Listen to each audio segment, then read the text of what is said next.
ഇത് പേർഷ്യൻ ഗൾഫിലെ ഒരു അർദ്ധരാത്രിയാണ്. ലോകമെമ്പാടുമുള്ള കപ്പൽ ഗതാഗതം നിരീക്ഷിക്കുന്നു. റഡാർ സ്ക്രീനുകളിൽ തെളിഞ്ഞു നിന്ന ഒരു ഭീമൻ എണ്ണക്കപ്പൽ പെട്ടെന്ന് മാഞ്ഞു പോകുന്നു. അപകടം പറ്റിയതല്ല, ആരും തട്ടിക്കൊണ്ടുപോയതുമല്ല. ആ കപ്പൽ ബോധപൂർവം ഒരു പ്രേതമായി മാറിയതാണ്. ലോകത്തിലെ ഏറ്റവും വലിയ സാമ്പത്തിക ശക്തികൾക്ക് മുന്നിൽ തോറ്റുകൊടുക്കാൻ മനസ്സില്ലാത്ത ഒരു രാജ്യത്തിന്റെ അതിജീവനത്തിന്റെ കഥ ഇവിടെ തുടങ്ങുന്നു. ഇറാന്റെ ഷാഡോ ഫ്ലീറ്റ് അഥവാ നിഴൽ കപ്പലുകളുടെ വിസ്മയിപ്പിക്കുന്ന ലോകത്തേക്ക് സ്വാഗതം. ഇത് വെറുമൊരു കള്ളക്കടത്തല്ല, മറിച്ച് ഒരു രാജ്യത്തിന്റെ നിലനിൽപ്പിനായുള്ള നിശബ്ദമായ യുദ്ധമാണ്. ഈ കഥയുടെ തുടക്കം ഇന്നോ ഇന്നലെയോ അല്ല. ഇറാന്റെ എണ്ണക്കച്ചവടവും ഉപരോധങ്ങളും തമ്മിലുള്ള പോരാട്ടത്തിന് പതിറ്റാണ്ടുകളുടെ പഴക്കമുണ്ട്. 1951 പ്രധാനമന്ത്രി മുഹമ്മദ് മൊസാദെക് രാജ്യത്തിന്റെ എണ്ണ സമ്പത്ത് ദേശസാൽക്കരിച്ച നിമിഷം മുതൽ തന്നെ ഈ യുദ്ധം ആരംഭിച്ചു. ബ്രിട്ടൻ ഉപരോധം ഏർപ്പെടുത്തി. ബ്രിട്ടീഷ് റോയൽ നേവി ഇറാന്റെ കപ്പലുകളെ തടഞ്ഞു. അപ്പോഴാണ് ഇറാൻ ഒരു നിർണായക പാഠം പഠിച്ചത്. എണ്ണ വിൽക്കണമെങ്കിൽ ചിലപ്പോൾ അപ്രത്യക്ഷമാകാനും പഠിക്കണം. 1979 വിപ്ലവവും അമേരിക്കൻ എംബസി ബന്ദി നാടകവും ഇറാനെ ലോക സാമ്പത്തിക വ്യവസ്ഥയിൽ നിന്ന് ഒറ്റപ്പെടുത്തി. എണ്ണ വിറ്റില്ലെങ്കിൽ രാജ്യം നിലനിൽക്കില്ല. അതിനാൽ പുതിയ വഴികൾ കണ്ടെത്തേണ്ടത് ഒരു ബിസിനസ് തീരുമാനമല്ലായിരുന്നു, അത് ജീവൻ രക്ഷിക്കാനുള്ള അനിവാര്യതയായിരുന്നു. 2012 പിന്നെ 2018 അമേരിക്കയുടെ മാക്സിമം പ്രഷർ ക്യാമ്പയിൻ ഈ നിഴൽ തന്ത്രങ്ങളെ കൂടുതൽ ക്രൂരവും കൂടുതൽ ബുദ്ധിപരവുമായ ഒരു സംവിധാനമായി മാറ്റി. ഒരു ജനതയെ പട്ടിണിയിലേക്ക് തള്ളിവിടുന്ന സാമ്പത്തിക യുദ്ധത്തിനു മുന്നിൽ ഇറാൻ ആദ്യം നിസ്സഹായരായി. പക്ഷേ പലപ്പോഴും ഏറ്റവും അപകടകരമായ തന്ത്രങ്ങൾ ജനിക്കുന്നത് അതേ നിസ്സഹായാവസ്ഥയിൽ നിന്നാണ്. അതാണ് സർവൈവൽ ഇൻസ്റ്റിങ്ക്റ്റ്. ഇറാൻ അപ്പോൾ ഒരു കാര്യം മനസ്സിലാക്കി: നിയമങ്ങൾക്കുള്ളിൽ നിന്നുകൊണ്ട് ഇനി ജീവിക്കാൻ കഴിയില്ല. അതിനാൽ അവർ നിയമങ്ങൾക്കപ്പുറം ഒരു വഴി കണ്ടെത്തി. അവർ തങ്ങളുടെ കപ്പലുകളെ അദൃശ്യരാക്കാൻ പഠിച്ചു. അന്താരാഷ്ട്ര നിയമപ്രകാരം എല്ലാ വലിയ കപ്പലുകളും ഉപയോഗിക്കേണ്ട AIS automatic identification system hour of ചെയ്തു. ശാസ്ത്രത്തിന്റെ ഭാഷയിൽ അതിനൊരു പേരുണ്ട്: ഗോയിങ് ഡാർക്ക്. അങ്ങനെ കടലിന്റെ നടുവിൽ കപ്പൽ ഇപ്പോഴും സഞ്ചരിക്കുമ്പോഴും റഡാർ സ്ക്രീനുകളിൽ നിന്ന് അത് അപ്രത്യക്ഷമായി. പക്ഷേ യഥാർത്ഥ കളി അതിനും അപ്പുറമാണ്. അവർ വെറുമൊരു സ്വിച്ച് ഓഫ് ചെയ്തില്ല, അവർ സാറ്റലൈറ്റുകളെ തന്നെ വഞ്ചിച്ചു. AIS ട്രാൻസ്പോണ്ടർ സ്പൂഫിംഗ് വഴി കപ്പൽ ഇറാന്റെ തുറമുഖത്ത് നിൽക്കുമ്പോഴും ലോകത്തിന്റെ റഡാർ സ്ക്രീനുകളിൽ അത് ആയിരക്കണക്കിന് മൈലുകൾ അതിലെ മലേഷ്യയിലോ സിംഗപ്പൂരിലോ സഞ്ചരിക്കുന്നതായി കാണിക്കും. ചിലപ്പോൾ GPS സ്പൂഫിംഗ് ഉപയോഗിച്ച് തെറ്റായ കോർഡിനേറ്റുകൾ നൽകി കപ്പൽ ഒരിടത്ത് നിശ്ചലമായി കിടക്കുകയാണെന്ന തോന്നൽ പോലും സൃഷ്ടിക്കും. ഇത് ഒരു സാധാരണ തട്ടിപ്പല്ല, ഇത് ഒരു ഡിജിറ്റൽ സ്മോക്ക് സ്ക്രീനാണ്. സാറ്റലൈറ്റുകൾക്ക് പോലും പിടികൊടുക്കാത്ത സമുദ്രത്തിലെ ഒരു ഇലക്ട്രോണിക് മായാജാലം. സൈബർ യുദ്ധത്തിന്റെ ലോകത്ത് ഇതൊരു അത്ഭുതമാണ്. അന്വേഷണ ഉദ്യോഗസ്ഥരെ കുഴപ്പിക്കാൻ ഇറാൻ നടത്തുന്ന മറ്റൊരു തന്ത്രമാണ് ഫ്ലാഗ് ഹോപ്പിംഗ്.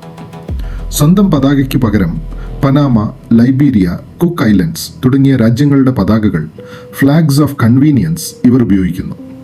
ഈ രാജ്യങ്ങളിൽ കപ്പൽ രജിസ്റ്റർ ചെയ്യുന്നത് വളരെ എളുപ്പമാണ്.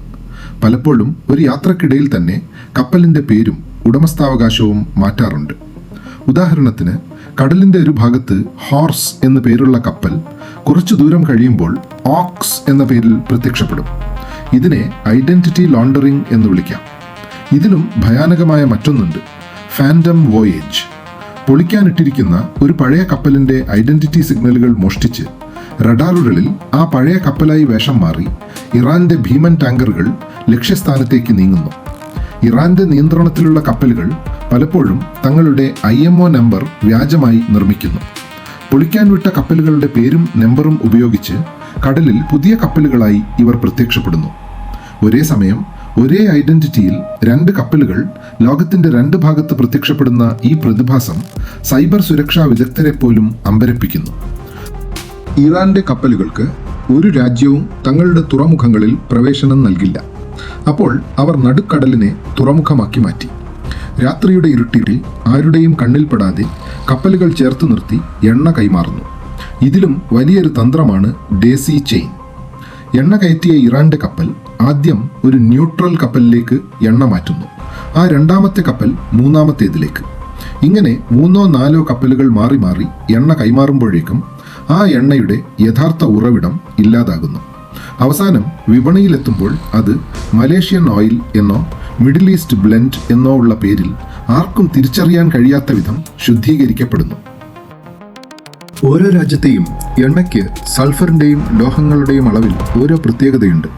ഇതിനെ ക്രൂഡ് ഓയിൽ ഫിംഗർ പ്രിന്റിംഗ് എന്ന് വിളിക്കുന്നു. ഇത് ശാസ്ത്രീയമായി കണ്ടെത്താൻ കഴിയും. ഇത് മറികടക്കാൻ ഇറാൻ കണ്ടുപിടിച്ച ശാസ്ത്രീയ തന്ത്രമാണ് കെമിക്കൽ ബ്ലെൻഡിംഗ്. അവർ ഇറാന്റെ എണ്ണയും മറ്റ് രാജ്യങ്ങളിലെ എണ്ണയും കൃത്യമായ അനുപാതത്തിൽ മിക്സ് ചെയ്യുന്നു. എണ്ണയുടെ DNA മാറ്റുന്ന ഈ വിദ്യ ശാസ്ത്രത്തെ പോലും കുഴപ്പിക്കുന്നു. ഈ എണ്ണ ചൈനയിലെ ഷാൻഡോങ് പ്രവിശ്യയിലുള്ള ടീപോട്ട് റിഫൈനറീസ് എന്നറിയപ്പെടുന്ന ചെറിയ സ്വകാര്യ റിഫൈനറികളിൽ എത്തുമ്പോഴേക്കും അതിൻ്റെ ഇറാന്റെ കൈമുദ്രകൾ പൂർണ്ണമായും മായ്ക്കപ്പെട്ടിരിക്കും. ഡോളറിന് പകരം ചൈനീസ് കറൻസിയായ യുവാൻ ഉപയോഗിച്ചോ അല്ലെങ്കിൽ ചരക്ക് കൈമാറ്റം ബാർട്ടർ സിസ്റ്റം വഴിയോ ആണ് പണമിടപാടുകൾ നടക്കുന്നത്. ഹോങ്കോങ്, സിംഗപ്പൂർ, ദുബായ് എന്നിവിടങ്ങളിലെ ഷെൽ കമ്പനികൾ വഴി വൻതോതിൽ പണം വെളുപ്പിക്കുന്നു. ഈ പ്രേതക്കപ്പലുകൾ കടലിൽ വരയ്ക്കുന്നത് വെറുമൊരു കച്ചവട രേഖയല്ല, മറിച്ച് ലോകത്തിന്റെ സുരക്ഷയെ വെല്ലുവിളിക്കുന്ന ഒരു അപകടരേഖയാണ്. സാമ്പത്തികമായി നോക്കിയാൽ ഔദ്യോഗിക കണക്കുകളിൽപ്പെടാത്ത ദശലക്ഷക്കണക്കിന് ബാരൽ എണ്ണ വിപണിയിലെത്തുന്നത് എണ്ണവിലയിൽ വലിയ മാറ്റങ്ങൾ ഉണ്ടാക്കും. ഇത് ലോകമെമ്പാടുമുള്ള പെട്രോൾ, ഡീസൽ വിലകളെ പരോക്ഷമായി ബാധിക്കും. കൂടാതെ AIS സിഗ്നലുകൾ ഇല്ലാതെ സഞ്ചരിക്കുന്നത് തിരക്കേറിയ സമുദ്രപാതകളിൽ കപ്പലുകൾ കൂട്ടിയിടിക്കാനുള്ള റിസ്ക് ഓഫ് കോലിഷൻസ് സാധ്യത വർദ്ധിപ്പിക്കുന്നു.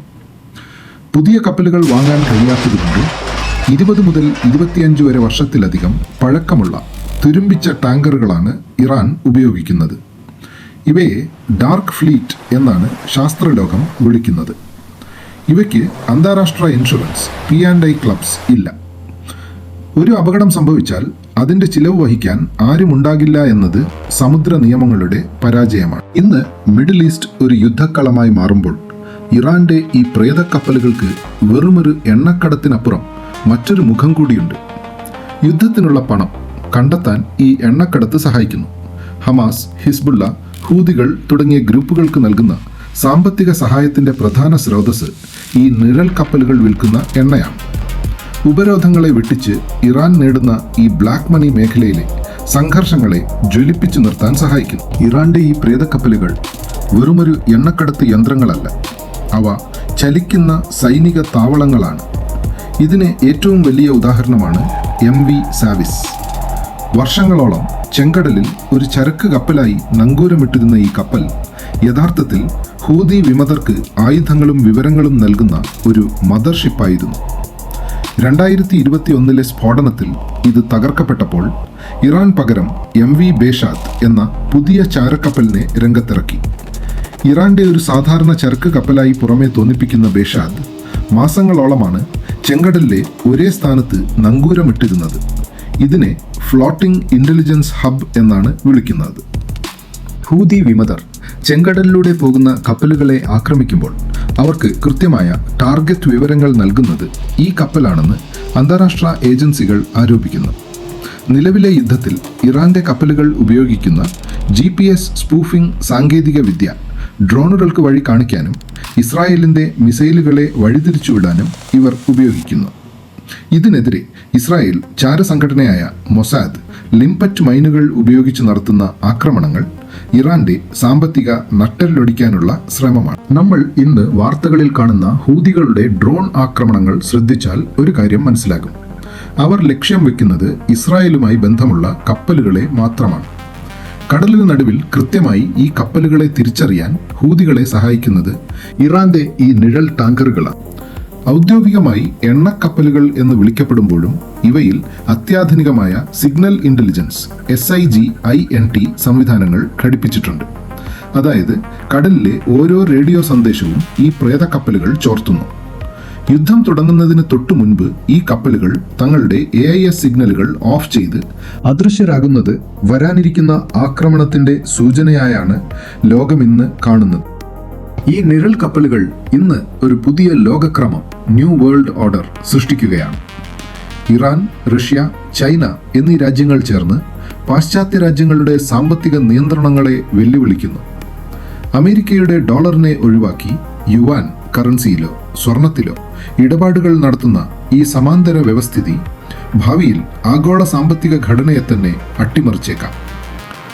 ഡോളറിന്റെ ആഗോള ആധിപത്യത്തെ തകർക്കാനുള്ള ഒരു നീക്കം കൂടിയാണിത്. ഇറാൻ ഈ കപ്പലുകൾ എവിടെ നിന്ന് കണ്ടെത്തുന്നു എന്നത് വലിയൊരു നിഗൂഢതയാണ്.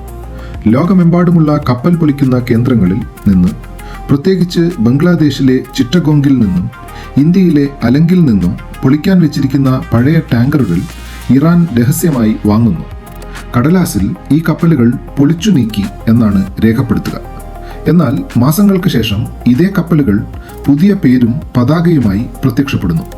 മരിച്ചുപോയ ഒരാൾ ജീവനോടെ തിരിച്ചു വരുന്നത് പോലെ ഈ പുനർജന്മം സാമ്പത്തിക കുറ്റാന്വേഷകരെ പോലും കുഴപ്പിക്കുന്നു. അമേരിക്കയുടെ ചാര ഉപഗ്രഹങ്ങളെ ഇറാൻ എങ്ങനെയാണ് നേരിടുന്നത്? ഇറാന്റെ കപ്പലുകൾ മേഘാവൃതമായ കാലാവസ്ഥയോ കടുത്ത മൂടൽ മഞ്ഞോ ഉള്ള സമയത്താണ് പലപ്പോഴും എണ്ണ കൈമാറ്റം നടത്തുന്നത്. സാറ്റലൈറ്റുകൾക്ക് കൃത്യമായ ദൃശ്യങ്ങൾ ലഭിക്കാതിരിക്കാൻ അവർ പുകമറകൾ, സ്മോക്ക് സ്ക്രീൻസ് സൃഷ്ടിക്കുന്നതായും റിപ്പോർട്ടുകളുണ്ട്.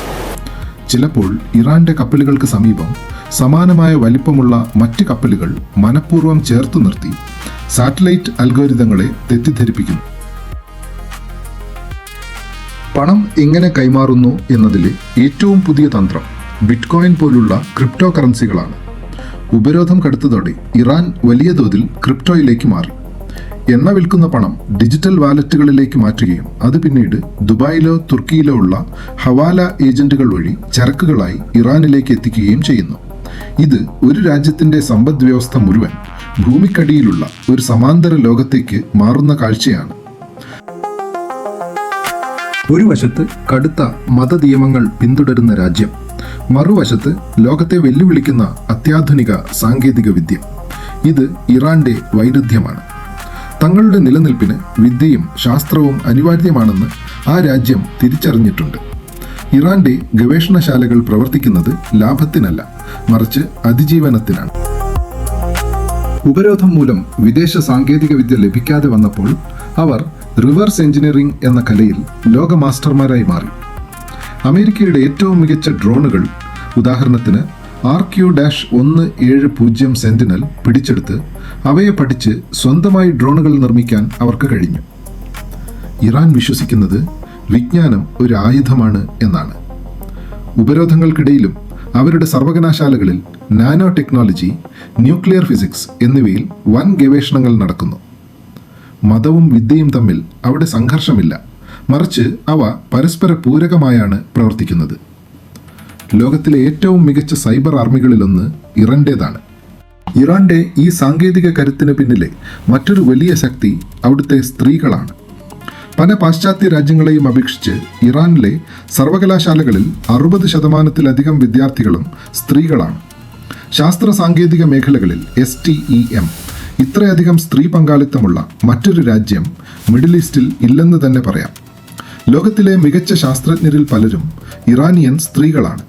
ഗണിതശാസ്ത്രത്തിലെ ഏറ്റവും വലിയ പുരസ്കാരമായ ഫീൽഡ്സ് മെഡൽ ആദ്യമായി നേടിയ വനിത ഇറാനിയൻ ഗണിതശാസ്ത്രജ്ഞയായ മറിയം മിർസാഖാനി ആയിരുന്നു.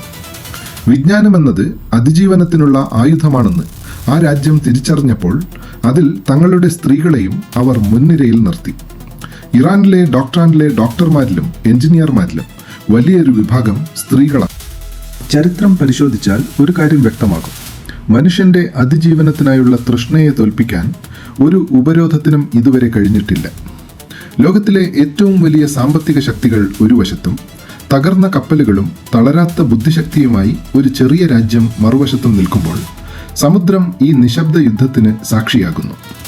ഇന്ന് നമ്മൾ സംസാരിച്ചുകൊണ്ടിരിക്കുന്ന ഈ നിമിഷവും ലോകത്തിലെ ഏതെങ്കിലും ഒരു കോണിൽ റഡാറുകളെ കണ്ണുവെട്ടിച്ച് ഒരു പ്രേത കപ്പൽ നീങ്ങുന്നുണ്ടാകാം. അത് വെറുമൊരു കള്ളക്കടത്തല്ല, മറിച്ച് ഒരു ജനതയുടെ നിലനിൽപ്പിനായുള്ള നിലവിളിയും പോരാട്ടവുമാണ്. ശാസ്ത്രത്തിന് ഇതിനെ GPS സ്പൂഫിംഗ് എന്നോ ഡാർക്ക് ആക്ടിവിറ്റി എന്നോ വിളിക്കാം.